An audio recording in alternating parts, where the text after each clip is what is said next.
Aí vem na bola mais uma vez o time do City. 49 minutos e meio. Vamos. Vai. É tiro de meta para a equipe do United. Bem que dizem que esse é o placar mais perigoso do Real Madrid, que ele tava perdendo de 2-0, daí foi lá no finalzinho fez e empatou. 1 minuto e o árbitro vai terminar o jogo na capital britânica. Aí segura a bola mais uma vez. Vem o City, acreditando até o último minuto. Walker vem embora, toca por dentro do Rodri. Aí o Rodri vem contra a marcação do Ancabat. Rodri é quem puxa, deixa no Jeremy Doku.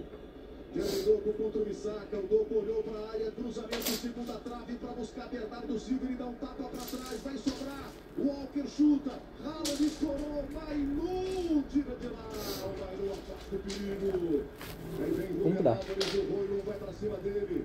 Segura a bola, Roino. Aí vem no mano a mano, segura a bola, tentativa para matar o jogo. Nossa, cara. Tocou, fez o corte, fatiou. O árbitro vai parar para pegar uma falta e vem cartão aí. Nossa, você acertou o cara. Quase 52, vamos chegando a 97. Vamos ao lance de novo. Cartão amarelo para Julián Álvares. Na falta em cima do Roino. O juiz esperou terminar o lance para aplicar o cartão amarelo para o jogador argentino. E o torcedor do United na contagem regressiva. Não só ele, como ele tem Ten também. Na sua segunda temporada, toma uma água. Nos 97 vai terminar o jogo. Bola colocada.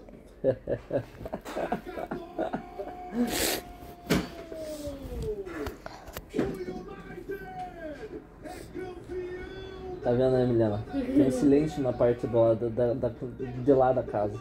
É o silêncio que sabe quem é o maior. Entendi. Nossa, o maior da FA Cup.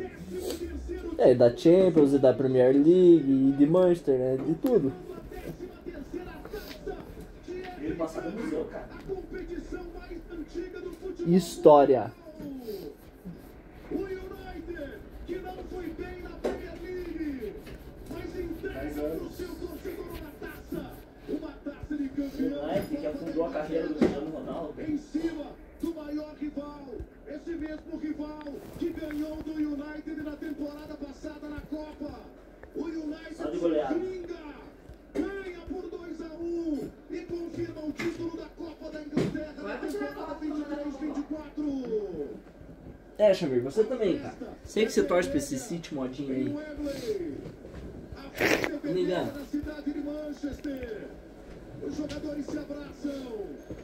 O Manchester United é campeão da Copa da Inglaterra, derrotando um time que não perdia há 35 jogos, derrotando um time que foi 4 vezes de forma consecutiva campeão da Premier League, um dos melhores times do mundo. Aquele André lá, vai calçar pra quem ganha?